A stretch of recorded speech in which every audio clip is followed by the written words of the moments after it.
আমাদের এসপিসি গ্রুপের basic web design কোর্সের চতুর্থ ক্লাস শুরু করছি। আজকে আমরা একটু দেখব সিএসএস সম্পর্কে, কিভাবে একটা এসটিএমএল পেজের সাথে আমরা সিএসএস এর কোডগুলো যুক্ত করতে পারি এবং কতভাবে যুক্ত করতে পারি। প্রথমে একটু জানি যে আসলে সিএসএসটা কি। What is CSS? সিএসএস এর পুরো নাম হচ্ছে ক্যাসকেডিং স্টাইল শিটস। এটা ব্যবহার করা হয় একটা ওয়েবসাইটের লেআউটটাকে ফরম্যাটিং করার জন্য।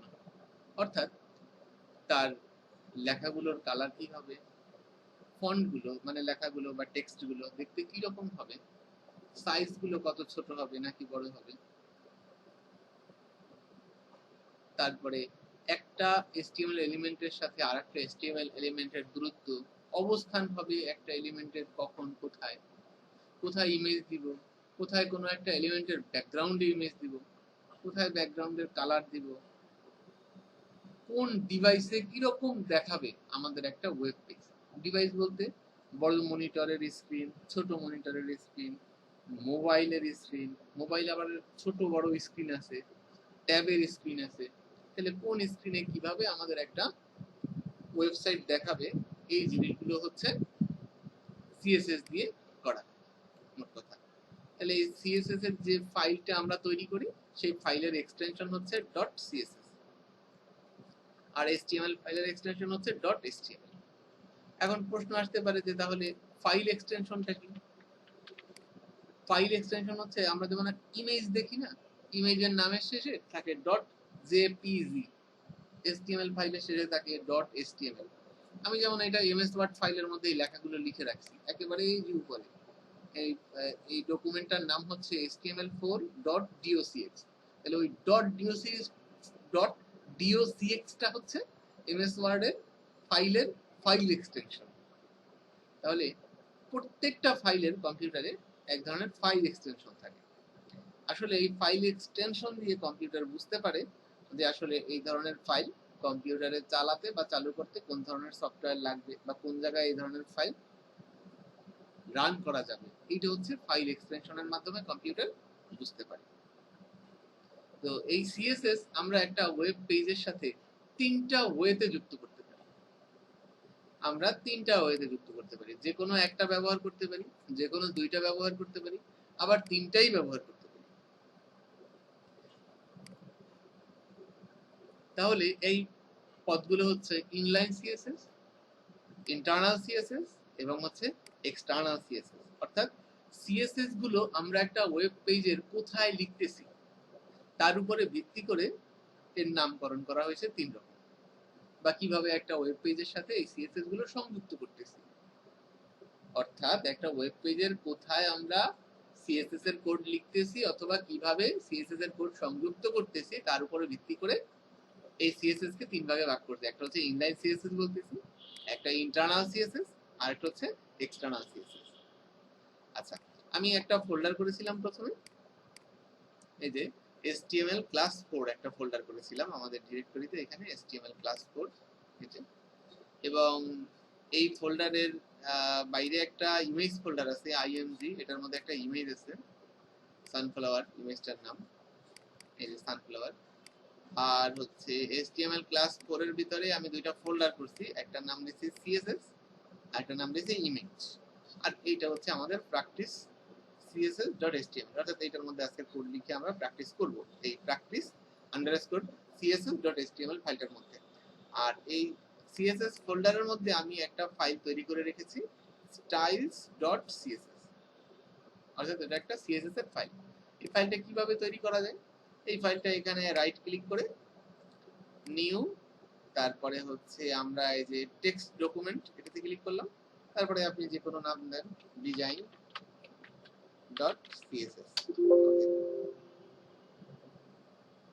design.css, ইয়েস, একটা সিএসএস ফাইল তৈরি হয়ে গেল। আবার রাইট ক্লিক করে ডিলিট করে দিলাম।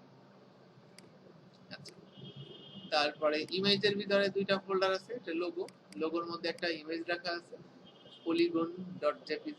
এই যে .jpg টা হচ্ছে এই ইমেজ ফাইলের ফাইল এক্সটেনশন। তারপরে স্লাইডারের মধ্যে আবার দুইটা ফোল্ডার আছে, মেইন স্লাইডার, আদার।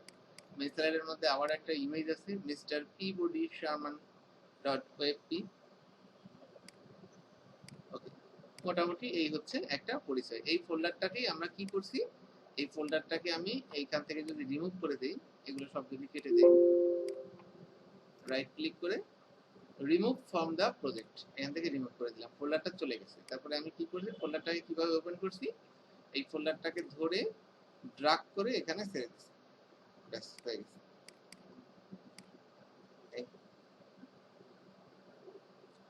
এখান থেকে আমি এই ফাইলটা ডিলিট করে দিই। এইখানে একটা ফাইল আছে, সেটা হচ্ছে practice.html, আমরা এটার ভিতরে প্র্যাকটিস করব, এমনটা হচ্ছে কথা ছিল। আচ্ছা যাই, তাহলে আমরা একটু দেখি এই ফাইলটার মধ্যে কি কি লেখা আছে। এই ফাইলটার মধ্যে এখানে লেখা আছে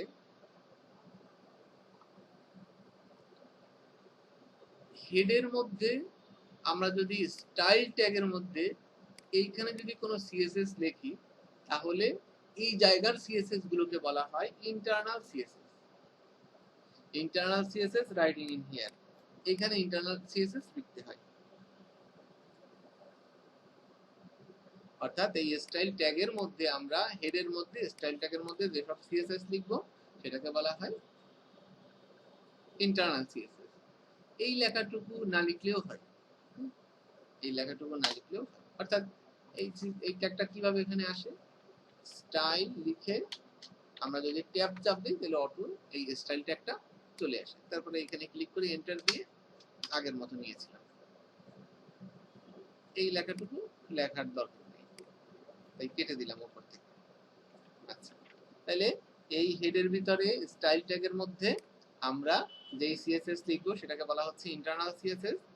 আর ইনলাইন সিএসএস কি, ইনলাইন সিএসএস হচ্ছে আমরা ইনলাইন সিএসএস লিখি HTML এলিমেন্টের হেড ট্যাগের মধ্যে স্টাইল অ্যাট্রিবিউটের মধ্যে। যেমন আমি যদি এখানে একটা হেডার 3 নিই, নিয়ে আমি যদি বলি we are learning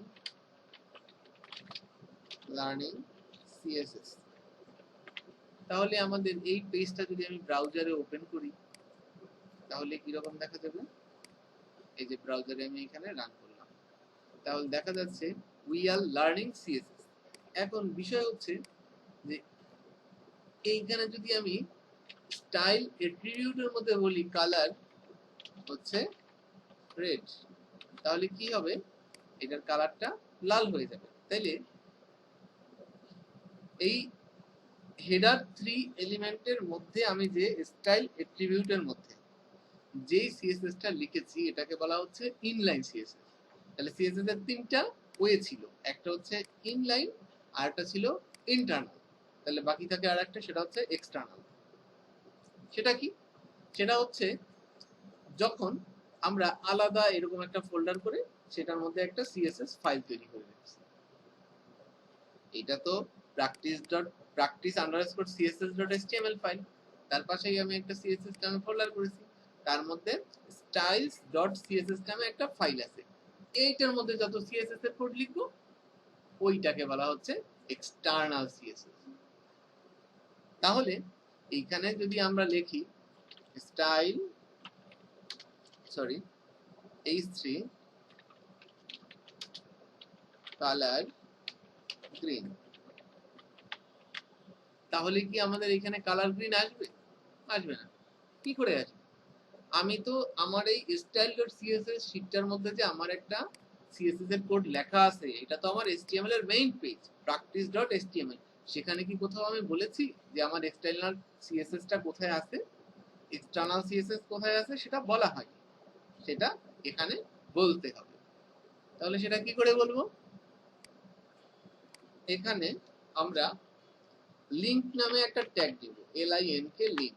এই লিংক ট্যাগের নিয়ে যখন ট্যাব দিয়েছি তখন অটো এই কথাটা চলে আসছে, relation equal to style sheet, তারপরে টাইপ টেক্সট অবলিক সিএসএস, এটা অটো চলে আসছে, এটা না লিখলেও কোনো সমস্যা নেই।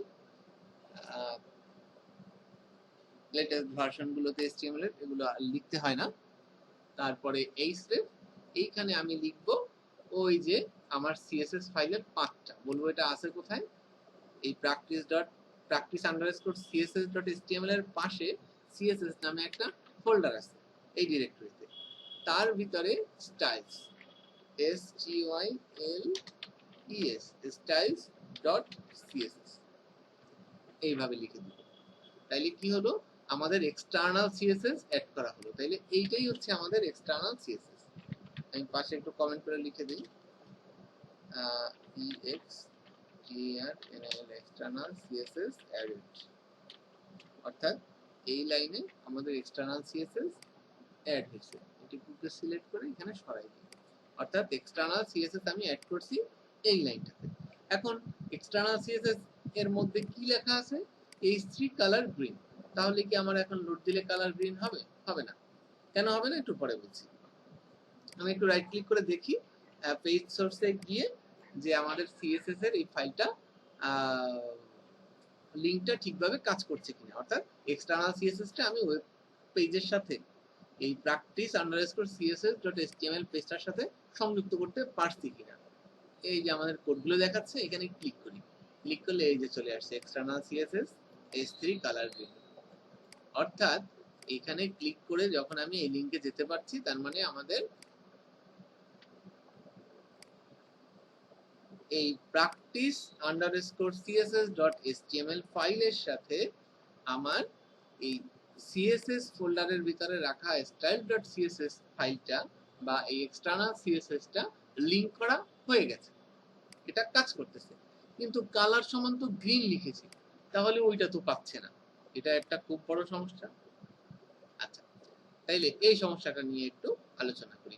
প্রথমে আমরা এইখানের এই স্টাইলের কালারটা এটা মুছে দেই, অর্থাৎ S3 এর স্টাইল অ্যাট্রিবিউটের ভিতরে কোনো কালার রাখলাম না, আর এইখানে এই S3 এর ভিতরেও আমরা কোনো কালার রাখলাম না, এটা মুছে দিলাম। তাহলে এখানে আসলে কোথাও কোনো সিএসএস লেখা নাই, তাহলে স্বাভাবিকভাবে যেমন দেখাচ্ছে তেমন দেখাবে, দেখালো, তাতে কোনো সমস্যা নেই। এবারে আমি প্রথমে গিয়ে এক্সটার্নাল সিএসএস এ গিয়ে লিখলাম, মানে লেখাই আছে, আবার লিখি না হয়, H3 সেকেন্ড ব্র্যাকেট শুরু শেষ করলাম, বললাম কালার রেড। এই কথার মানে কি, মানে H3 এর মধ্যে যে লেখাটা আছে তার কালার হয়ে যাবে রেড। তাহলে H3 মানে এক্সটার্নাল সিএসএস এর সাথে যেহেতু আমরা খুব সুন্দরভাবে লিংক করতে পেরেছিলাম, একটু আগে দেখলাম, সেহেতু আমি পেজ ডিলিট দিলে কালারটা রেড হয়ে যাবে। নরমালি ডিফল্ট কালার ছিল কালো, একটু আগে এই জন্য কালো ছিল, এটা ডিফল্ট কালার কালো ছিল, এখন লাল হয়ে গেছে, অর্থাৎ আমাদের এক্সটার্নাল সিএসএস কাজ করছে। ওকে, এরপরে আমরা আমাদের ফাইলে চলে আসলাম। এই তো আমাদের সিএসএস ফাইলটা এখানে ওপেন আছে, আর এই practice_css.html ফাইলটা এখানে। তাহলে সিএসএস ফাইল এটা, HTML ফাইল এটা, এটা সিএসএস ফাইল, এটা HTML ফাইল, দুইটা ফাইল পাশাপাশি ওপেন আছে। আমরা এখন এইখানে ইন্টারনাল সিএসএস যেখানে আছে, এখানে এসেও আমরা একই রকম সিএসএস লিখি, H3 কালার গ্রিন। এখন আবার লোড দেই, সেভ দিলাম কন্ট্রোল এস দিয়ে, এখন কালার গ্রিন হয়ে গেছে, অর্থাৎ একটু আগে কালার লাল ছিল, এখন আবার কালার গ্রিন হয়ে গেছে। অর্থাৎ style.css এ H3 এর কালার বলা ছিল রেড, তখন রেড ছিল, যখন ইন্টারনাল সিএসএস এ এসে আবার কালার গ্রিন লিখলাম তখন আর রেড নাই, গ্রিন হয়ে গেছে। এখন আমি ইনলাইন সিএসএস এ এসে কালার করলাম ব্লু, তাহলে কি হবে, তাহলে কালার হয়ে গেল ব্লু। অর্থাৎ এই এলিমেন্টটার, এই S3 এলিমেন্টটার কালারটা চেঞ্জ করার জন্য আমি তিন জায়গায় সিএসএস লিখেছি, ইনলাইন সিএসএস এইটা, ইন্টারনাল সিএসএস এইটা, আর এক্সটার্নাল সিএসএস লিখেছি এখানে। কিন্তু দেখা গেছে যে ইনলাইনে যে সিএসএসটা লিখেছি ওই কালারটা, মানে ব্লু কালারটা এখন এখানে দেখা যাচ্ছে, বাকি কালারগুলো দেখা যাচ্ছে না। অর্থাৎ একটা এলিমেন্টের জন্য একই সিএসএস যদি এক্সটার্নাল, ইনলাইন এবং হচ্ছে ইন্টারনাল এই তিনটা স্কোপে লেখা থাকে, তাহলে কার প্রায়োরিটি বেশি, ইনলাইনের প্রায়োরিটি বেশি। অর্থাৎ এই তিন জায়গায় যদি একই সিএসএস লেখা থাকে তাহলে ইনলাইনে যেটা লেখা থাকবে সেটার কাজ হবে, বাকিগুলোরটা হবে না। ইনলাইনে যদি লেখা না থাকে, এইখানে যদি ইনলাইনে কোনো সিএসএস লেখা না থাকে তাইলে মানে এই একই এলিমেন্টের জন্য, অর্থাৎ এই থ্রি এলিমেন্টের জন্য, তাহলে কার প্রায়োরিটি সবার আগে? দ্বিতীয়ত 2 নম্বরে প্রায়োরিটি হচ্ছে ইন্টারনাল সিএসএস। আর এই ইন্টারনাল সিএসএস এও যদি কোনো কিছু লেখা না থাকে তাইলে এক্সটার্নাল সিএসএস যেটা আছে সেটা হবে, সেই কালারটা দেখাবে। অর্থাৎ তিনটা স্কোপেই যদি আমাদের সেম সিএসএস লেখা থাকে তাহলে ব্রাউজার হচ্ছে গেল ইনলাইনের সবচাইতে কাছে যাকে পাবে সেই সিএসটাকেই গুরুত্ব বেশি দেবে, এবং সেই সিএসএসটায় যা বর্ণনা করা আছে সেই রকম ভাবে ওয়েব ডিজাইনে এখানে কালার টালার অন্য অন্য ইত্যাদি ইত্যাদি সিএসএস যে কোনো কিছু সেইটা আগে হবে। তারপরে দ্বিতীয়ত হবে এখানে না পাইলে এই ইন্টারনাল সিএসএস একটা, আর তৃতীয়ত গিয়ে হচ্ছে গেল কাজ করবে এক্সটার্নাল সিএসএস। অর্থাৎ সবার প্রথমে ইনলাইন কাজ করে, তারপর ইনলাইনে না হলে ইন্টারনাল কাজ করে, ইন্টারনাল না হলে এক্সটার্নাল কাজ করে। এটা হচ্ছে গেল প্রায়োরিটি কার বেশি, ইনলাইনের বেশি, তারপরে ইন্টারনালের, তারপরে এক্সটার্নাল সিএসএস এর। এটা একটা বোঝার বিষয়। এখন আমাদের কালার তাইলে স্বাভাবিকভাবেই ব্লু দেখাবে, তিন জায়গায় যেহেতু কালার আছে ব্লু দেখাবে।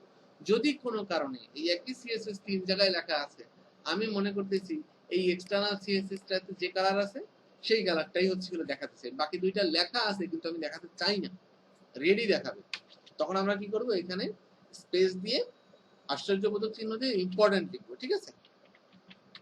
ইম্পর্টেন্ট ইম্পর্টেন্ট লিখে সেভ দেব। ইম্পর্টেন্ট লিখে সেভ দিলে এখন গিয়ে হচ্ছে যদি রিলোড দেই তখন দেখে ওই যে লাল কালারটা দেখাচ্ছে। আবার আমি এই একই ইম্পর্টেন্ট যদি এখানে লিখি এসে তাহলে কি হবে?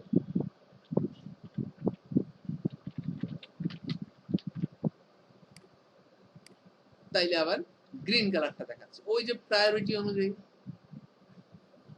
প্রায়োরিটি কার আগে বেশি? এর প্রায়োরিটি আগে, তারপরে এর প্রায়োরিটি, দুই জায়গায় ইম্পর্টেন্ট লিখেছি, তার মধ্যে দুইটাই ইম্পর্টেন্ট, তার মধ্যে প্রায়োরিটি কার বেশি? ওর বেশি, এই জন্য এই কালারটা দেখাচ্ছে, এই কালারটা দেখাচ্ছে, ঠিক আছে? আর যদি আমার এই দুই জায়গায় না থেকে যদি এটাতেই থাকতো ইম্পর্টেন্ট গ্রিনে, তাহলে ওই গ্রিনটাই দেখাতো, এই যে গ্রিন কালারটাই আছে। এইটা হচ্ছে সিএসএস এর একটা বোঝার বিষয়। তাইলে সিএসএস আসলে তিন প্রকার না, সিএসএস আসলে এক প্রকারই। সিএসএস এক জিনিসই, কোথায় লিখতেছি সিএসএসটাকে? একটা ওয়েব পেজে ইনলাইনে লিখতেছি, নাকি হেড ট্যাগের মধ্যে স্টাইল ট্যাগের মধ্যে লিখতেছি, নাকি আলাদা আরেকটা সিএসএস ফাইলের ভিতরে লিখতেছি? তাহলে এই তিন জায়গায় লেখার কারণে এগুলোকে বা এই সিএসএস গুলোকে তিন রকম ভাবে ডাকা হচ্ছে। এলিমেন্টের ভিতরে স্টাইল অ্যাট্রিবিউটের ভিতরে লিখলে সেটাকে বলা হচ্ছে ইন্টারনাল, সরি সেটাকে বলা হচ্ছে ইনলাইন সিএসএস। আর যদি হেডের ভিতরে স্টাইল ট্যাগের ভিতরে লিখি তাহলে সেটাকে বলা হচ্ছে ইন্টারনাল সিএসএস। আর যদি আলাদা আরেকটা স্টাইল ডট সিএসএস বা যে কোনো নামে একটা ডট সিএসএস ফাইলের মধ্যে অনেক সিএসএস লিখে সেই ফাইলটাকে যদি আমরা লিংক করে দেই আমাদের এসটিএমএল ফাইলের সাথে এই কোডটার মাধ্যমে এরকম, তাহলে সেটাকে বলা হচ্ছে এক্সটার্নাল সিএসএস। ওকে, ঠিক আছে। এবারে আমরা একটু দেখব file paths, HTML file paths. আমরা সেই দিন ইমেজ দেখছিলাম যে একটা ইমেজ যদি আমরা ব্যবহার করি, যেমন ইমেজ ট্যাগ দিয়ে, তারপরে এখানে উইথ দিতাম, তারপরে হাইট দিতাম, ইমেজটা না পেলে যে লেখাটা দেখাবে সেটাকে বলতাম অল্ট, বলবো যে ইমেজ নট ফাউন্ড, ইমেজ পাই নাই, এই লেখাটা দেখাবে। আর এখানে হচ্ছে সোর্স দিতাম। তো সেদিন আমাদের ইমেজটা ছিল কোথায়? এই HTML ফাইলটা যেখানে ছিল ইমেজটাও এই ডিরেক্টরির মধ্যে ছিল। অর্থাৎ আমি একটা ইমেজ এনে এখানে রেখেছি মাত্রই, যে fruits.jpg, অর্থাৎ এই HTML ফাইলটা যেখানে ছিল ইমেজটা সেখানেই ছিল। তাইলে আমরা কি করতাম? এখানে লিখে দিতাম fruits, fruits, হাইটটা আপাতত না দিই, উইথ বলে দিলাম 200 পিক্সেল, ফ্লুইডস ডট জেপিজি, আমাদের ইমেজের এদের নাম। তাহলে এবারে রিলোড দিই, এই যে ইমেজটা চলে আসছে। 200 পিক্সেল দিয়েছিলাম, এটাকে যদি 300 পিক্সেল দিই তাহলে আর একটু বড় হবে। উইথ এবং হাইট রেশিও অনুযায়ী বাড়ে, আনুপাতিক হারে। উইথ যতটুকু বাড়ে আনুপাতিক হারে হাইটও ততটুকু বাড়ে। অর্থাৎ উইথ যদি 1 ইঞ্চি বাড়বে তাহলে হাইটও 1 ইঞ্চি বাড়বে, উইথ যদি 1 ইঞ্চি কমে হাইটও 1 ইঞ্চি কমবে। এটাকে বলা হচ্ছে ইমেজের রেশিও। শুধুমাত্র যখন উইথটা দিব, আর হাইটটা যদি আলাদা করে দিয়ে দিই তখন তো জোর করে এই ইমেজকে তেরা বেঁকা হয়ে যাবে। যেমন এই যে বললাম হাইট, হাইট বললাম হচ্ছে 500 পিক্সেল, তাহলে কি হবে দেখি, এই যে ইমেজের শেপটাই নষ্ট হয়ে গেছে। জোর করে টেনে এটা যতটুকু হাইট না আছে, মানে যতটুকু হাইট নাই তার থেকেও বেশি বাড়িয়ে ফেলছে। হাইট কম ছিল, অনেক বেশি বাড়িয়ে ফেলছে। আর যদি হাইটটা না দিই তাহলে রেশিও অনুযায়ী এটার হাইটটা ঠিক থাকবে। ইমেজের যে বেসিক হাইট উইথ ছিল, অর্থাৎ মূল যে হাইট উইথ ছিল সেই অনুপাতে আমি উইথ বাড়ালে হাইট বাড়বে, উইথ কমালে হাইট কমবে, এরকম। আচ্ছা, তাহলে এটা আমরা অলরেডি জানি। এখন আমরা এই ইমেজটাকে না ব্যবহার করে আমাদের এইখানে ইমেজ নামে একটা ফোল্ডার আছে, তার মধ্যে লোগো নামে একটা ফোল্ডার আছে, তার মধ্যে হচ্ছে পলিগন নামে একটা ইমেজ আছে, এইটা ব্যবহার করি। তাহলে আমরা কি করতে পারি, আমরা তাহলে প্রথমে এই ইমেজ ফোল্ডারটার নাম লিখবো, তারপরে লোগো ফোল্ডারটার নাম লিখবো। এখানে ইমেজ, তারপরে স্ল্যাশ লোগো, এই যে ইমেজের ভিতরে লোগো, তারপরে এই যে ইমেজের নামটা রাইট ক্লিক করে রিনেম করি, এখানে আসে এটা, তারপর এটা কপি করি, কন্ট্রোল সি, তারপরে ইএসসি চাপি, এটা চলে গেল। এবারে আমি কি করলাম, এখানে পেস্ট করে দিয়ে দিলাম নামটা। এবারে আমাদের এই ইমেজটা আসার কথা কোথায়, ওয়েব পেজের ভিতরে, এখানে এই ফ্লুইডস গুলোর জায়গায় এসে গেল। অর্থাৎ এই ইমেজ ফোল্ডারের ভিতরে, লোগো ফোল্ডারের ভিতরে যে ইমেজটা ছিল, তাহলে ইমেজ মানে একটা ফোল্ডার, তারপরে স্ল্যাশ লোগো মানে তার মধ্যে লোগো ফোল্ডার, ইমেজ ফোল্ডারের মধ্যে, তারপরে তার মধ্যে পলিগন জেপিজি, এইভাবে। আচ্ছা, এরপরে যদি আমরা অন্য ফোল্ডার থেকে দেখি যে এখানে অন্য ফোল্ডারের মধ্যে কি আছে, যেমন লোগো, এরপরে পাশে আছে স্লাইডার, তারপর আছে মেইন স্লাইডার, তারপরে এই যে এটার মধ্যে আছে একটা ডালিয়া ফুলের কি বিভিন্ন পার্টস, বিভিন্ন অংশ আর কি। আর এখানে কি আছে, এটা একটা ওয়েব পি ইমেজ, যেটার ভিউ দেখা যাচ্ছে না, এটা ব্রাউজারে দেখা যাবে। আচ্ছা, তাহলে আমরা এখানে আরেকটা ইমেজ দিই, কন্ট্রোল ডি দিয়ে কপি করি। তাহলে আমরা কি করব, এই ইমেজটা নিতে হলে প্রথমে কোন ফোল্ডারে যাব, ইমেজ ফোল্ডারে, এগুলো থাকবে না। তারপরে কোথায় যাব, স্লাইডারে, স্লাইডার ফোল্ডারে ঢুকলাম। তারপরে কোথায় ঢুকবো, মনে করেন যে মেইন স্লাইডারে, মেইন আন্ডারস্কোর স্লাইডার। তারপরে কি, এই যে ইমেজের নামটা আছে, রাইট ক্লিক করে রিনেম করে এইখান থেকে পুরাটুকু কপি করলাম, এটা কেটে দিলাম, এইখানে নামটা দিয়ে দিলাম, সেভ দিলাম। এখন গিয়ে ব্রাউজারে রিলোড করি, এই যে দেখেন এরপরে মিস্টার পিবডি চলে আসছে। আচ্ছা, তাহলে এই ইমেজ দুটো পাশাপাশি চলে আসলো। তাহলে আমরা বুঝতে পারলাম যে ফাইল পাথ অনুযায়ী ব্যবহার করে কিভাবে একটা ইমেজকে অন্য কোনো ফোল্ডারের মধ্যে থেকে আমাদের ওয়েব পেজে আমরা ব্যবহার করতে পারি। আর প্রথমটা ছিল কিরকম, এই যে প্রথমটার কথা যদি বলি, তাহলে এখানে শুধু ফ্লুইডস লিখলেই পেতাম, FRUITS, ফ্লুইডস। তিনটা ইমেজ পাশাপাশি চলে এসেছে। ওকে, আচ্ছা, এবার আমরা একটু দেখব যে HTML ব্লক এবং ইনলাইন। HTML ব্লক এবং ইনলাইনটা কি, এটা একটু দেখি আমরা। HTML ব্লক এবং ইনলাইন এলিমেন্ট, ব্লক এবং ইনলাইন এলিমেন্ট। আচ্ছা, প্রথমে দেখব ইনলাইন এলিমেন্ট কি জিনিস। যেমন ইমেজগুলো এক একটা ইনলাইন এলিমেন্ট। কিভাবে, রাইট ক্লিক করে ইমেজের উপরে ইন্সপেক্ট এলিমেন্টে যাই, দেখেন কি হয়। এই ইমেজটা এই পুরো ওয়েব পেজটার একেবারে বাম পাশ থেকে ডান পাশ পর্যন্ত পুরো জায়গার শুধুমাত্র ইমেজটা যতটুকু জায়গায় বসে আছে উইথ হচ্ছে গেল, এই যে দেখবেন ইমেজের উপরে এই জায়গাটায় লেখা আসবে, এই জায়গাটায়, এই জায়গাটায় উইথ হচ্ছে গিয়ে হলো 300 পিক্সেল, হাইট হচ্ছে গিয়ে হলো 200.19 পিক্সেল। এইটা এইটুকু সিলেক্ট, এইটুকু হচ্ছে গিয়ে হলো আমার এই ইমেজের জায়গা। তারপরেরটা কি, এই যে এটা, তারপর একটা পলিগন উইথ 300, হাইট 250। তারপরে এই যে মিস্টার পিবডির যে ইমেজটা, এটাও এইটুকু জায়গা দখল। কিন্তু আমি যদি এই H3 এর উপরে ধরি, মাউস পয়েন্টারটা দেখেন, H3 এর উপরে ধরলাম, একেবারে বাম পাশ থেকে ডান পাশ পর্যন্ত এই জায়গা থেকে একেবারে এই পুরো ডান পাশ পর্যন্ত একটা জায়গা কালার চেঞ্জ হয়ে গেছে।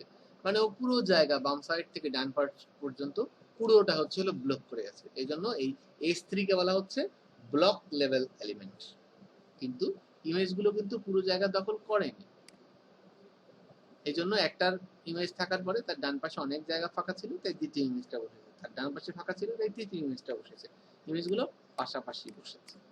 কিন্তু এই H2 লেখাটা লেখার পরে, এই যে H3 আর কি, উই আর লার্নিং সিএসএস, এই লেখাটা লেখার পরে কিন্তু আপনার ডান পাশে এই পুরো জায়গাটা ফাঁকা থাকলেও এই এই ইমেজটা এগুলো কিন্তু উপরে উঠতে পারে, কারণ ও সোজাসুজি পুরো জায়গাটা দখল করে রেখেছিল। এই জন্য H3 কে বলা হচ্ছে ব্লক লেভেল এলিমেন্ট। এরকম আরো কিছু এলিমেন্ট আছে, যেমন আমি যদি এইখানে লিখি, ইমেজগুলোকে একটু নিচে রাখলাম, আমি এখানে লিখলাম যে স্প্যান, SPAN, আমি বললাম যে আর ইউ আন্ডারস্টুড, এইটুকু লিখে সেভ করলাম, রিলোড দিলাম, এটা নিচে আসছে। আমি এটা তো এখানে নিচে আসলো, আমি এখানে একটা ব্রেক দিয়ে নিই, বিআর ট্যাগ দিলাম, যাতে নিচে আসে, পাশাপাশি না এসে এই লেখাটা নিচে আসে, ইমেজ নিচে আসবে। এখন দেখেন কি হচ্ছে, যে এই ইন্সপেক্ট করলে H3 পুরো সোজাসুজি জায়গাটা দখল করে গেছে, কিন্তু স্প্যান কিন্তু শুধু যতটুকুতে লেখা আছে অতটুকু জায়গায় দখল করে আছে, ডান পাশের বাকি জায়গা দখল করে নেই। তো স্প্যান ইনলাইন এলিমেন্ট আর H3 ব্লক লেভেল এলিমেন্ট। আবার যদি আমি একটা প্যারাগ্রাফ নিই, এখানে যদি বলি হাউ আর ইউ, সেভ দিলাম, রিলোড দেই, তাহলে দেখেন এটা প্যারাগ্রাফ। এখন এই প্যারাগ্রাফের উপর মাউস পয়েন্টার যদি নিয়ে যাই ইন্সপেক্ট এলিমেন্ট করে, তাহলে দেখেন কি হচ্ছে, প্যারাগ্রাফটা কিন্তু লেখা এতটুকুতে কিন্তু জায়গা দখল করে আছে পুরো লেফট সাইড থেকে রাইট সাইডে, যা হলুদ এবং ব্লু মার্কিং হয়ে আছে তিনটা ফিতার মতো, ফুল জায়গা দখল করে আছে এবং ইমেজগুলো নিচে নেমে গেছে। এই জন্য প্যারাগ্রাফটা একটা ব্লক লেভেল এলিমেন্ট, স্প্যান একটা ইনলাইন এলিমেন্ট, H3 যত H3 আছে হেডার 1 থেকে 6 সবগুলো block level element, image inline element, এটা পুরো জায়গা দখল করে না। তারপরে আসি ডিভ আছে, ডিভ DIV,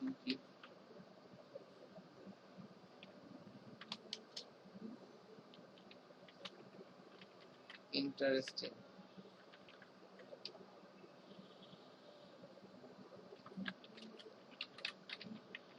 ইন্টারেস্টিং সাবজেক্ট লিখলাম আর কি, লিখে এবারে রিলোড দেই। দেখো ডিভটা তাহলে কি, ডিভও হচ্ছে পুরো জায়গা দখল করেছে, তাহলে ডিভও একটা ইনলাইন ব্লক লেভেল এলিমেন্ট। কিন্তু প্যারাগ্রাফ আর হেডার এগুলোতে উপরে নিচে একটু অন্য কালারের দুইটা রিবনের মতো ছিল। এই পার্টগুলো কি, এই পার্টগুলো হচ্ছে হলো আসলে মার্জিন সিএসএস এর। এই প্যারাগ্রাফের ব্লুর উপরে যে হালকা হলুদ টাইপের বা কমলা টাইপের হালকা যে মার্জিন আছে উপরে নিচে, সেটা হচ্ছে এই কমলা টাইপের কালারের, আর মাঝখানের ব্লুটা হচ্ছে গেল কন্টেন্ট। আর ডিভের বেসিক্যালি ডিফল্ট কোনো মার্জিন নেই, তাই ডিপটা ব্লক লেভেল এলিমেন্ট হলেও উপরে নিচে ওই ব্লু ফিতার মতো দাগটা নেই, যেটা প্যারাগ্রাফে আর হেডার থ্রিতে আছে। আমরা বিস্তারিত এই বিষয়ে আবার সিএসএস নিয়ে যখন ক্লাস করব তখন জানতে পারবো।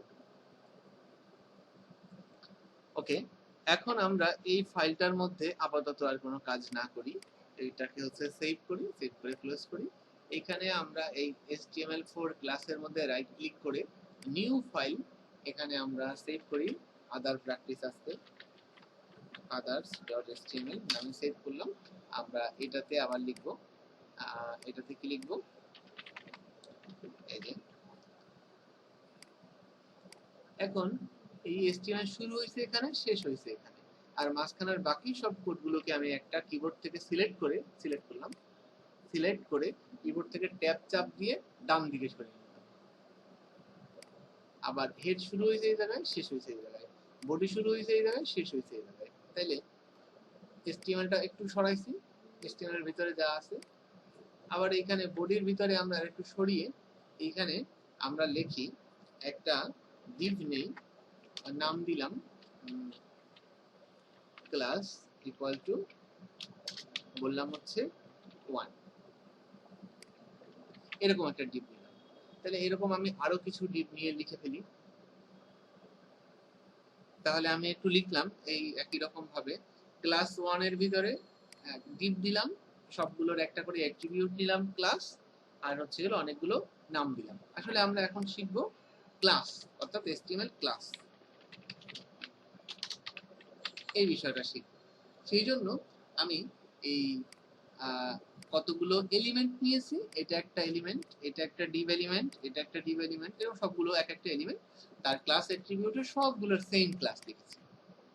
অর্থাৎ সবাই এই সীমান্ত দাস, চিন্ময় পাল, অমিত চৌধুরী, উপমা রায়, অনিক মন্ডল সবাই হচ্ছে গেল ক্লাস 1 এ পড়ে একটা স্কুলে, সেটা বোঝাচ্ছি। অর্থাৎ অনেকগুলো এলিমেন্ট, সীমান্ত দাস যদি এই ডিভটা হয় তাইলে এই ডিভটা হচ্ছে গেল ক্লাস 1 এর, চিন্ময় পাল মানে যদি এই ডিভটা হয় তাহলে এই ডিভটা হচ্ছে ক্লাস 1 এর। এরকম অমিত চৌধুরী একটা ডিভ, উপমা রয় একটা ডিভ, এবং হচ্ছে গেল অনিক মন্ডলও একটা ডিভ যদি হয় তাহলে কি হলো, এই ডিভ গুলো হচ্ছে সবগুলো একটা ক্লাসের আন্ডারে। ওকে, অর্থাৎ আমি বোঝাতে চাচ্ছি যে একটা HTML পেজে, অর্থাৎ এই others.html এই পেজটার মধ্যে অনেকগুলো এলিমেন্ট একটা ক্লাসের হতে পারে, অর্থাৎ অনেকগুলো এলিমেন্টের নাম হিসাবে একটা ক্লাস দিতে পারি, অনেকগুলো অ্যাট্রিবিউটের অনেকগুলো এলিমেন্টের ক্লাস অ্যাট্রিবিউটে একটা নাম ব্যবহার করতে পারি। যেমন আমরা একটা ক্লাসে যখন আমরা পড়াশোনা করেছি স্কুলে, অনেকগুলো স্টুডেন্ট থাকে, সব স্টুডেন্ট গুলো হচ্ছে গেল একটা ক্লাসে, মনে করেন যে ক্লাস 1 এ 50 জন স্টুডেন্ট আছে, ঠিক এরকম যে এই ডিভ এলিমেন্টটা একটা ছাত্র, এই ডিভ এলিমেন্টটা একটা ছাত্র, এই ডিভ এলিমেন্টটা একটা ছাত্র, সবাই কোথায় পড়ে, একটা ক্লাসে, সেই ক্লাসের নাম কি 1। বিষয়টা হচ্ছে অনেকটা এরকম।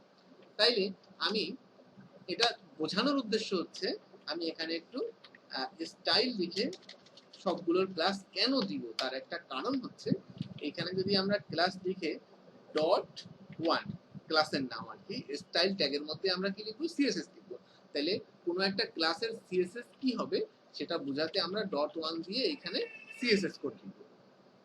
তাহলে আগে একটু দেখি নরমালি এটা কেমন দেখায় আমাদের আউটপুটটা, তারপরে সিএসএসটা লিখি।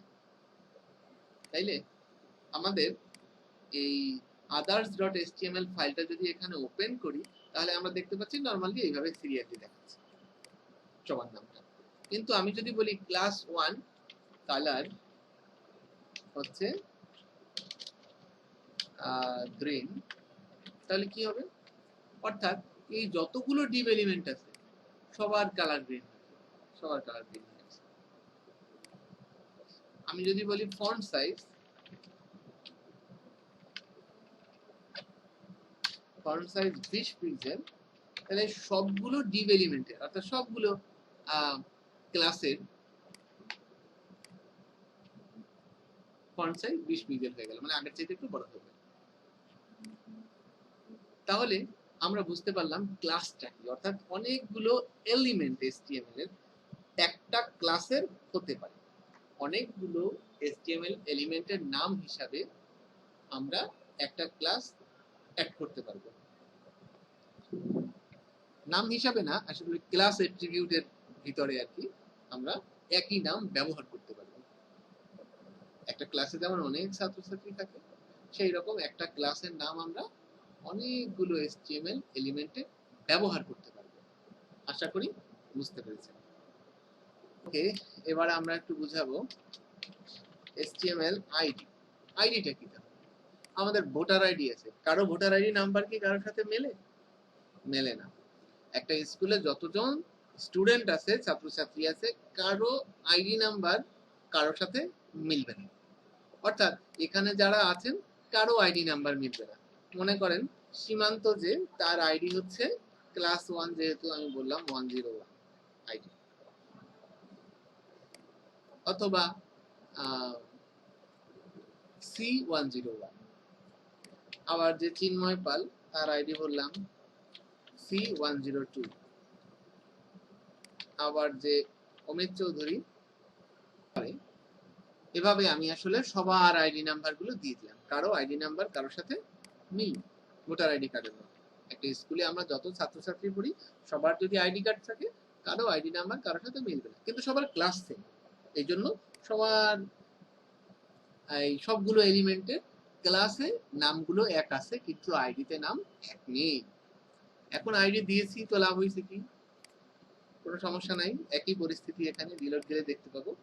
এখন যদি আমি এখানে বলি আইডি হলে হ্যাশ দিতে হয় আর ক্লাস হলে ডট দিতে হয়, তাহলে আইডি বললাম C101 ব্র্যাকেটের মধ্যে। এখন আমি বললাম হচ্ছে কালার হচ্ছে রেড। অর্থাৎ সীমান্ত, যে সে যেহেতু ক্লাস 1 এ পড়ে, নরমালি তার কালার গ্রিন হওয়ার কথা ছিল, আছেও, কিন্তু একটু পরে আবার বলে দিচ্ছি, যদি কারো আইডি রেড থাকে, C101 হয়, তাহলে হচ্ছে তার কালার রেড হয়ে যাবে, এই কথা বলে দিচ্ছি। তার মানে সীমান্ত, যে তার কালার এখন রেড হয়ে গেছে। অর্থাৎ একটা HTML পেজের ভিতরে এরকম যদি অনেক HTML এলিমেন্ট থাকে, সেটা ডিভ হোক, সেটা প্যারাগ্রাফ হোক, সেটা হেডার হোক, সেটা স্প্যান হোক, সেটা অন্য যা কিছু হোক, অর্থাৎ এই ক্লাস অ্যাট্রিবিউটটা আমরা হচ্ছে হলো একাধিক HTML এর একাধিক এলিমেন্টের ভিতরে, একাধিক HTML এলিমেন্টের ভিতরে ব্যবহার করতে পারবো। এই সেম নামের ক্লাস আমরা একাধিক HTML এলিমেন্টের ভিতরে ব্যবহার করতে পারবো। অর্থাৎ একাধিক HTML এলিমেন্টে ওয়ান ক্লাসটি ব্যবহার করতে পারবো। কিন্তু এই others.html এই পেজের মধ্যে আইডি হিসাবে একটা এলিমেন্টের একটাই নাম ব্যবহার করতে হবে। অর্থাৎ আইডি দ্বিতীয় আর কোনো এলিমেন্টে এই পেজের মধ্যে এই C101 দিতে পারবো না, আমরা দেব না। এটা হচ্ছে নিয়ম। অর্থাৎ আইডি কখনো কারোর সাথে মেলে না, আইডি আলাদা আলাদা দিতে হয় প্রত্যেকটা এলিমেন্টে। এটা হচ্ছে বিষয়। তাহলে আইডি মানে কি C101 দিতে হবে না, আপনি যে কোনো নাম দিতে পারেন, এখানে XYZ এটা দিলেও হবে। তাইলেও কি হলো, কি বাকিদের আইডির সাথে তো এই নামটা মিলে না, আইডি নামগুলো হচ্ছে আলাদা আলাদা দিতে হবে। ক্লাসের জায়গায় 1 2 3 এরকমই যে নাম দিতে হবে তা না, আপনার যে কোনো নাম দিতে পারেন। এখানে tiger, fruits, sunflower, good bye, ক্লাসের নাম এনিথিং আপনি আপনার মতো করে চয়েস করতে পারেন। কিন্তু বোঝার বিষয় হচ্ছে এর ক্লাসের নামগুলো আর আইডির নামগুলো কেন, কিভাবে, কখন দিতে হয় আর কিভাবে ইউজ করতে হয়, সেটা হচ্ছে বোঝার বিষয়। এমনিতে আইডির নাম, ক্লাসের নাম, যে কোনো কিছুর নাম আপনারা দিতে পারেন। একাধিক এলিমেন্ট একটা ক্লাসের আন্ডারে হতে পারে, কিন্তু প্রত্যেকটা এলিমেন্টের আলাদা আলাদা আইডি হবে, কারোর সাথে একটা আইডি মিলবে না। এটাই হচ্ছে মূল কথা। আশা করি বুঝতে পেরেছেন। এবার আমরা একটু দেখি HTML head tag. HTML head element বা হেড ট্যাগ, এটার ভিতরে আসলে আমরা কি কি করি। এই যে হেড ট্যাগের মধ্যে অলরেডি আমরা জেনেছি যে স্টাইল ট্যাগের মধ্যে আমরা CSS লিখি, এটাকে ইন্টারনাল CSS বলে। হেড ট্যাগের ভিতরে টাইটেল বলে একটা ট্যাগ আছে, এখানে আমরা যেই বিষয়গুলো লিখবো সেটা হচ্ছে একটা ট্যাবের টাইটেলে দেখাবে। যদি আমরা লিখি যে ওয়েব ডিজাইন, তাহলে কি হবে, এই ওয়েব ডিজাইন লেখাটা আমাদের ব্রাউজারের ট্যাবের এই যে others.html এটা ফাইল নাম দেখাচ্ছিল, এখানে চলে আসবে। এটা ছিল টাইটেল ট্যাগের কাজ। আচ্ছা, তাইলে এই হেড ট্যাগের ভিতরে আরো কিছু লেখা যায়। এই স্টাইল অ্যাট্রিবিউটের নিচে স্টাইল অ্যাট্রিবিউটটা শেষে লিখতে হয়। তো এই টাইটেল তারপর পরে আরো অনেক কিছু লেখা যায়। যেমন একটা জিনিস লেখা যায় এখানে মেটা ট্যাগ, মেটা এরকম META মেটা, তারপরে স্ল্যাশ দিলাম, অটো চলে আসছে। ক্যারেক্টার সেট UTF-8, এই কথার মানে হচ্ছে ইউনিকোড পদ্ধতিতে। UTF-8 হচ্ছে একটা ইউনিকোড পদ্ধতি। এই পদ্ধতিতে যত ভাবে লেখা যায়, মোটামুটি পৃথিবীর সব ভাষা সাপোর্ট করে, সেটা আমি আমার পেজে হচ্ছে লিখব। ক্যারেক্টার সেট UTF-8 এটা হচ্ছে ওয়েব ডিজাইন করার সময় নরমালি বলে দিতে হয়। না বললে কি কোনো সমস্যা হয়? না, সব ক্ষেত্রে সমস্যা হয় না, কিছু কিছু ক্ষেত্রে হতে পারে। এটা একটা জিনিস। তাইলে আমি কি করেছি, মেটা লিখে ট্যাব চাপ দিয়েছি, অটো চলে এসেছে। অথবা আপনি এই পুরোটা হাতে লিখেও দিতে পারেন, একেবারে যেভাবে লেখা আছে হুবহু সেইভাবে। আবার আরেকটা দেই, META মেটা, ট্যাব চাপ দিয়ে ওইটাই চলে আসছে। এবার ওইটা লিখবো না, এবার লিখি যে নেম ইকুয়াল টু, বললাম হচ্ছে কিওয়ার্ডস, তারপরে বললাম হচ্ছে কন্টেন্ট, তারপরে বললাম HTML, CSS, জাভাস্ক্রিপ্ট। এই কথার মানে কি? আর একটা মেটা ট্যাগের মধ্যে বললাম কিওয়ার্ডস, এগুলো হচ্ছে কিওয়ার্ডস, HTML, CSS এবং জাভাস্ক্রিপ্ট, তিনটা কিওয়ার্ডস।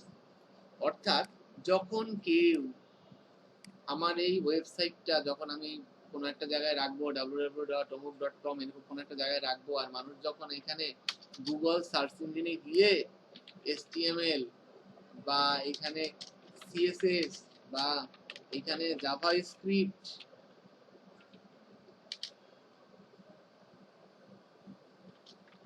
লিখে সার্চ দিবে, তখন যাতে আমার ওই ওয়েবসাইটটার তথ্য দেখায়, সেই জন্য হচ্ছে গেল কিওয়ার্ড হিসেবে এই জিনিসটা লিখতে হয়। এটা সার্চ ইঞ্জিনের জন্য। সার্চ ইঞ্জিনকে গুগল, গুগল সার্চ করে তথ্য বের করে, এই জন্য www.google.com কে একটা সার্চ ইঞ্জিন বলা হয়। আচ্ছা, তারপরে এখানে আবার আরেকটা মেটা ট্যাগ লিখতে পারি, META মেটা, বলতে পারি নেম, বলতেছি অথর, AUTHOR, অথর, আর হচ্ছে কন্টেন্ট হচ্ছে গিয়ে হলো, মনে করেন যে বললাম আমার নাম কাজল। আচ্ছা, তাহলে এখানে লিখেছিলাম অথর, অথর মানে হচ্ছে কন্টেন্টে একটা নাম দিয়ে দিয়েছি, অর্থাৎ এই পেজটা কার, এই লেখকটা তার নামটা, এটা অ্যাড করতে পারি। তারপরে এখানে আরেকটা জিনিস অ্যাড করা যায়, সব ক্ষেত্রে এগুলো লাগবে না, যখন যখন লাগবে তখন তখন ব্যবহার করব। http equiv refresh content 30, অর্থাৎ এটা লিখলে 30 সেকেন্ড পর পর হচ্ছে গিয়ে হলো আমার এই পেজটা রিলোড হবে অটো। ওকে, এখানে আমরা আরেকটা জিনিস লিখতে পারি, সেটা হচ্ছে ভিউ পোর্ট মেটা, একটু কেটে দেই, ট্যাব দিয়েছি তাই চলে আসছিল। নেম বলবো ভিউ পোর্ট,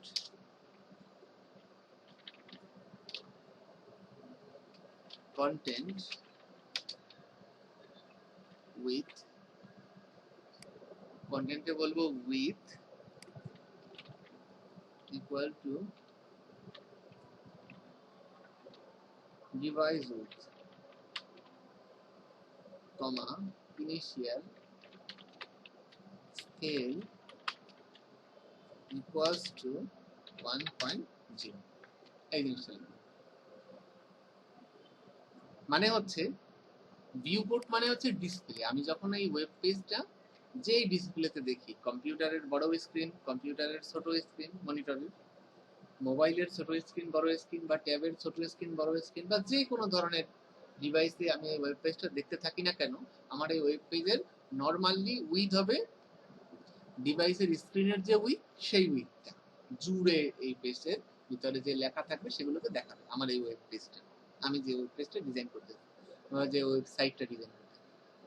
আর ইনিশিয়াল স্কেল 1.0 মানে জুম থাকবে হচ্ছে 100%।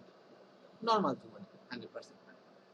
এই ইনফরমেশন গুলো সাধারণত মেটা ট্যাগে অ্যাড করা হয়। আর এখানে আমরা একটু আগে আরো একটা জিনিস দেখেছিলাম যে রেল দিয়ে আমরা হচ্ছে কি করতেছিলাম, সরি লিঙ্ক দিয়ে, লিঙ্ক ট্যাগ দিয়ে হচ্ছে আমরা ওই সিএসএস এর ফাইলগুলো অ্যাড করতেছিলাম। তারপরে এখানে স্ক্রিপ্ট, এসসিআরআইপিটি স্ক্রিপ্ট ট্যাগ দিয়ে এইখানে এসআরসি সোর্স লিখে এটার মধ্যে হচ্ছে জাভাস্ক্রিপ্টের কোডগুলো ইম্পোর্ট করা যায় এই HTML ফাইলের সাথে। এগুলো আমরা পরবর্তীতে দেখব, অলরেডি আমরা এই সিএসএস একটা দেখেছি। এবং এই স্টাইল ট্যাগের মধ্যে যে সিএসএস আছে সাধারণত এখানে লিখলে এটা শেষে লিখতে হয়। আর হচ্ছে এই কয়টা জিনিসের মধ্যে এগুলো কি আগে পরে লিখলে কোনো সমস্যা আছে? মানে এই কয়টার মধ্যে টাইটেল মেটা আগে পরে লিখলে কোনো সমস্যা নেই, তবে সাধারণত টাইটেলটাকে উপরে লেখা হয়, গুড প্র্যাকটিস। তারপরে ইউটিএফ এইচ, তারপরে হচ্ছে আমি বলতে চাই যে তারপরে এটা রাখতে পারেন আপনারা, তারপরে বাকি কয়টা রাখেন। নর্মালি এই তিনটা আর কি, নর্মালি এই তিনটা আসলে অত বেশি আমরা ইউজ করি না। আর হচ্ছে গুলো করলেও অসুবিধা নাই, তবে যদি আপনি এসইও করতে চান আপনার সাইডের, তাহলে তো এটা ইউজ করাটা অবশ্যই দরকার। হ্যাঁ, তারপরে অথরের নামটা লিখতে পারেন, লিখলে ভালো হয়, না লিখলে কোনো সমস্যা নাই। রিফ্রেশ দিতে চান তাহলে লিখতে পারেন, না লিখতে চাইলেও সমস্যা নাই। নর্মালি এই দুইটা কমন লেখে সবাই আর কি, এই টাইটেল আর মেটার এই ক্যারেক্টার সেট এবং হচ্ছে ভিউ পোর্টের এই বিষয়টা একটু কমন, এটা লিখতে হয় আর কি। যাই হোক, এইভাবে হচ্ছে হেড ট্যাগের মধ্যে এসব জিনিসপত্র ইউজ করে বা করব আমরা ভবিষ্যতে ওয়েব ডিজাইনের বিভিন্ন কাজকর্ম করার জন্য। আশা করি বুঝতে পেরেছেন। আচ্ছা, এরপরে একটা টপিক দেখবো আমরা, সেটা হচ্ছে HTML entities, ENTITIES entities. HTML এন্টিটিসটা কি? HTML এন্টিটিসটা হচ্ছে, আমরা একটু সার্চ করে দেখি HTML এন্টিটিস। এই যে W3 Schools থেকে HTML এন্টিটিস চলে আসছে। এটা নরমালি সিনট্যাক্সটা কি? এন্টিটি নেম, এন্ড দিয়া এন্টিটি নেম অথবা এন্ড হ্যাশ দিয়া এন্টিটি নাম্বার, এই দুইটা জিনিসের যে কোনো একভাবে লিখলে এক একটা এন্টিটি চলে আসে। আগে একটু দেখি তাহলে এন্টিটি কি। তাহলে এন্টিটি হচ্ছে, আমরা একটা লিস্ট দেখি এখানে, এইগুলো হচ্ছে এন্টিটি। যেমন মনে করেন যে less than, greater than, ampersand, বা এই যে চিহ্নগুলো, এগুলো যদি আমরা ইউজ করতে চাই, এই যে চিহ্ন, এটা তো কিবোর্ডের ভিতরে নাই, কপিরাইট চিহ্ন। তাহলে আমরা যদি এই কপিরাইট চিহ্নটা কোথাও লিখতে চাই, তাহলে এগুলো হচ্ছে HTML এন্টিটি। তাহলে আমরা কি করব, তাহলে এখানে এসে আমরা যদি মনে করেন একটা প্যারাগ্রাফের মধ্যেই যদি এই চিহ্নটা লিখতে চাই, কোন চিহ্নটা? এই কপিরাইট চিহ্নটা। তাহলে আমরা কি করব, এই যে এম্পারস্যান্ড কপি সেমিকোলন, এটা দেব, এটা হচ্ছে এন্টিটি নেম। তাহলে এখানে এম্পারস্যান্ড কপি সেমিকোলন, এটা দিলে কি হবে? সেভ দিলাম, রিলোড দিই, এই যে চিহ্নটা চলে আসবে।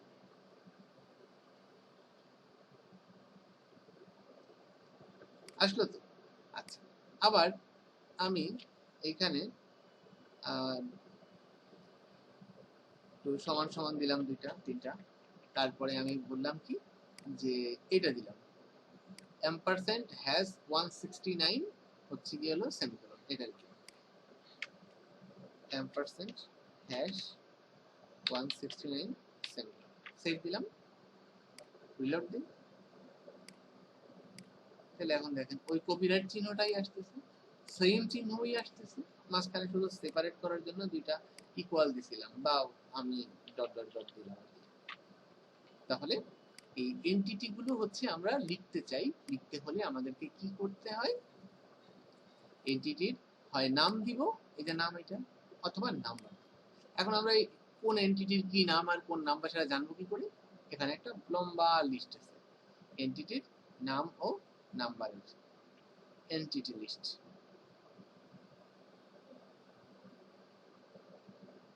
এখানে এই W3 Schools এ গেলে আপনি সিম্বলস এর মধ্যে, HTML সিম্বলস এর মধ্যে দেখবেন পেয়ে যাবেন একেবারে এই যে নাম্বার, এন্টিটি নাম্বার আর এন্টিটি নেম, অনেক আছে। কোন চিহ্ন আপনি ব্যবহার করতে চান এই নাম্বারটা অথবা এই নাম্বার, যে কোনো একটা লিখলেই সেটা হচ্ছে হলো পেজের ভিতরে চলে আসবে। যেমন এখানে এটা কপি করলাম, কন্ট্রোল সি, এনে হচ্ছে গুলো এখানে বসাই দিলাম। দেখেন রিলোড দিন, ওই যে দেখেন চিহ্নটা চলে আসছে। তাহলে এরকম HTML সিম্বলের মধ্যে W3 স্কুলসে চেক করে দেখবেন এরকম ফুল হচ্ছে গেল, অনেক হচ্ছে গেল ইয়ে আছে। তো বলতেছে এত অনেক বলতেছেন কোথায়? এই যে ফুল ম্যাথ রেফারেন্স, এখানে ক্লিক করেন। নতুন একটা ট্যাব ওপেন করলাম, কন্ট্রোল চেপে ধরে ক্লিক করেছি, তাই এই যে দেখেন ম্যাথে কত সিম্বল আছে, বহুত সিম্বল। এই যে দেখেন ম্যাথের সিম্বলের অভাব নেই। সেই জন্য বলছি বহুত এরকম, এই যে এন্টিটি নাম্বার আর হচ্ছে এন্টিটি নাম কিছু একটা দেয়া আছে, বা এন্টিটি কোড যেগুলোর নাম নাই, নাম্বার শুধু এখানে উপরে একেবারে হেক্সাডেসিমাল কোড আর কি। এগুলো কিভাবে ইউজ করতে হয় এর আবার উদাহরণ দেয়া আছে, এই যে ট্রাই ইট, এটাতে ক্লিক করবেন দেখবেন পেয়ে যাবেন এটা ইউজ করার ওয়ে। এই যে স্টার হ্যাশ মানে অ্যাম্পারস্যান্ড হ্যাশ, তারপরে নাম্বারটা লিখে তারপরে সেন্ড। আর যদি হেক্সাডেসিমাল কোড ব্যবহার করি তাহলে এম্পারসেন্ট হ্যাশ, তারপরে একটা ছোট হাতের এক্স, তারপরে হচ্ছে ওই নাম্বারটা লিখতে হবে, তারপরে সেন্ড করবেন, তাহলে এই চিহ্নটা চলে আসবে। এই হচ্ছে HTML এনটিটি ব্যবহার করার নিয়ম, বা যে কোনো ধরনের সিম্বল এখানে খুঁজলেই পেয়ে যাবেন। এই যে ফুল গ্রিক রেফারেন্সে যাবেন, এই যে এখানে অনেকগুলো রেফারেন্স আছে, এই যে কারেন্সি রেফারেন্স, কত ধরনের টাকার চিহ্ন আছে দেখুন, সারা পৃথিবীর সব ধরনের টাকার চিহ্ন সব আছে এখানে। এখান থেকে খুঁজলে পেয়ে যাবেন। তারপরেও যদি পাওয়া না যায় তাইলে হচ্ছে কি করতে হবে, তাইলে ইমেজ দিয়ে দিতে হবে, ছবি হিসাবে দিয়ে দিতে হবে, যদি আমাদের পেজে ওয়েব পেজে কোথাও ব্যবহার করা লাগে। ঠিক একইভাবে আরেকটা জিনিস আছে এখানে, সেটা হচ্ছে ইমোজি।